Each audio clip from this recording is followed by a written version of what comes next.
নমস্কার।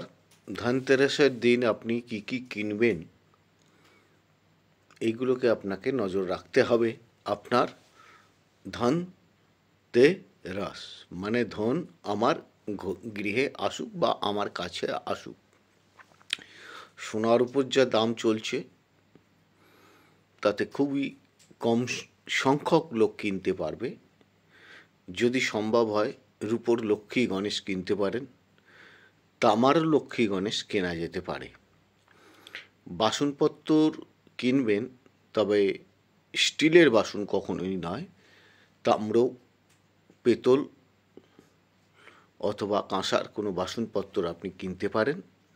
নতুন বস্ত্র কেনা যেতে পারে, প্রথমে ঈশ্বরের বস্ত্র, তারপরে নিজে পরার বস্ত্র। এছাড়া গোমতী চক্র, গাঁটি হলুদ, গাঁট থাকবে এইরকম হলুদ, হর্তুকি, সুপুরি, ধান, জব অবশ্যই কিনতে পারেন। এইগুলো কিনলে আপনার ঘরে ধন সমৃদ্ধি আসবে।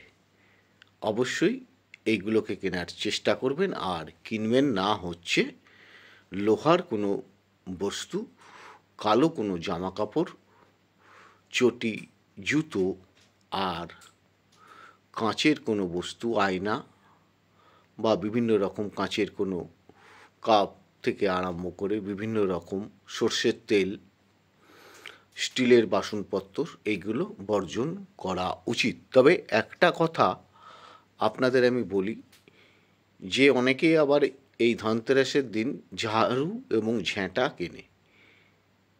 এটা আপনাদের নিজেদের ব্যাপার। তবে আপনারা হয়তো ভাবেন যে ঝাঁটা বা বারুণ কিনলে লক্ষ্মী স্বরূপ ঘরে আসে, কিন্তু কখনোই না। তাহলে লক্ষ্মীর ছবি সরিয়ে দিয়ে সেখানে ঝাঁটা বা বারুণের পুজো করা উচিত। কিন্তু যদি সম্ভব হয়, এটা আপনাদের নিজস্ব ব্যাপার। আমি কিনতে বারণ করি। ভালো থাকুন।